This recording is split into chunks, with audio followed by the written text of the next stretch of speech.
તો શહેરમાં ઠંડીનો ચમકારો શરૂ થઈ ગયો છે। વહેલી સવારે પણ તીવ્ર ઠંડીનો અનુભવ થઈ રહ્યો છે। આ કડકડતી ઠંડી વચ્ચે પણ લોકો સ્વાસ્થ્ય પ્રત્યે સજાગ બન્યા છે। વયોવૃદ્ધો અને મહિલાઓ સહિત અનેક લોકો અલગ અલગ ગાર્ડનમાં કસરત કરતા જોવા મળ્યા। ખાસ કરીને ઉધના ઝાંસી ગાર્ડનમાં લોકો વ્યાયામ કરી રહ્યા હતા। શરીરને તંદુરસ્ત રાખવાના હેતુથી સવારે ઉઠીને કસરત કરવી જરૂરી છે। ઠંડીથી બચવા માટે લોકોએ સ્વેટર, ટોપી અને ગરમ વસ્ત્રો પહેરવાનું શરૂ કરી દીધું છે।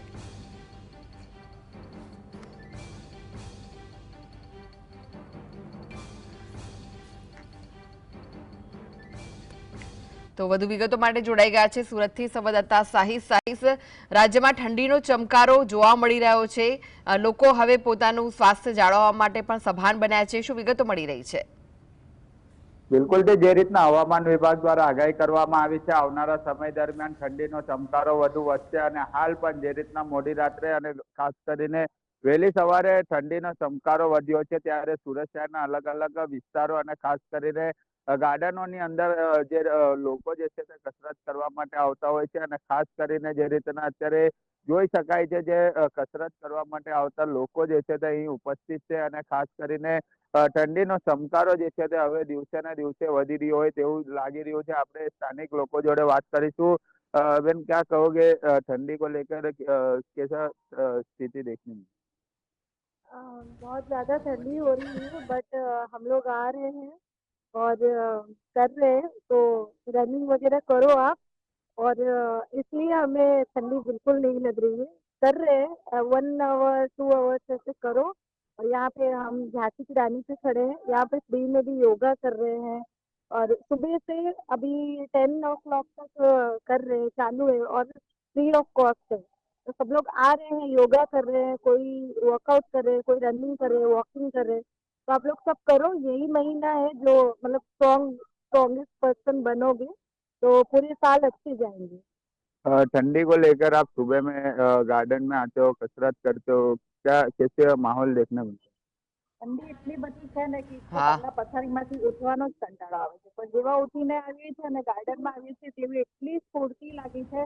તો વોક કરીએ છીએ, એક્સરસાઇઝ કરીએ છીએ તો એકદમ શરીરમાં પણ ગરમીનો અનુભવ થાય છે। બધા યોગા કરો, વોક કરો, સ્વસ્થ રહો, મસ્ત રહો અને જબરજસ્ત રહો।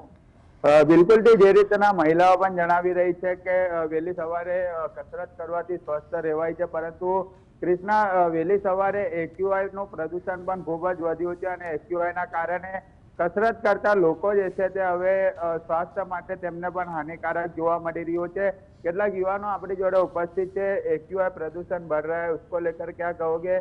कितनी दिक्कत सुबह में गिरती है?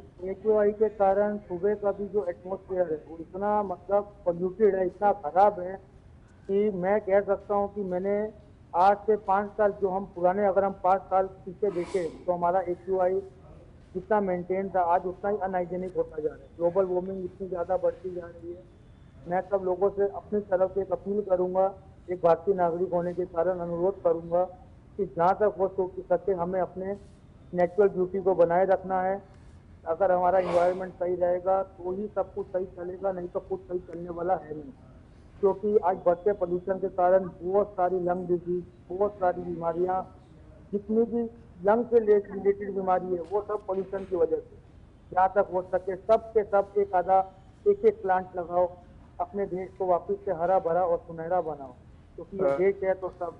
आप क्या कहोगे? एयर पोल्यूशन खूब ज्यादा बढ़ते जा रहा है, तो उसको लेकर क्या स्थिति है और कितनी दिक्कत गिरती है? पिछले 5 सालों से जो ये स्थिति बनी हुई है जो है कि उसमें काफी अभी समस्या आने लगी है। सुबह सुबह काफी लोग गार्डन में आते हैं, एक्सरसाइज करते हैं, उनको भी अभी तकलीफ आने लग गई है। दिल्ली में जितना एक्यूआई फैला है, धीरे धीरे गुजरात में भी ये बढ़ता जा रहा है। इसलिए सभी से एक ही अनुरोध है कि आप आइए, एक्सरसाइज करिए, लेकिन अपने पोल्यूशन का भी ध्यान रखो, पेड़ लगाओ।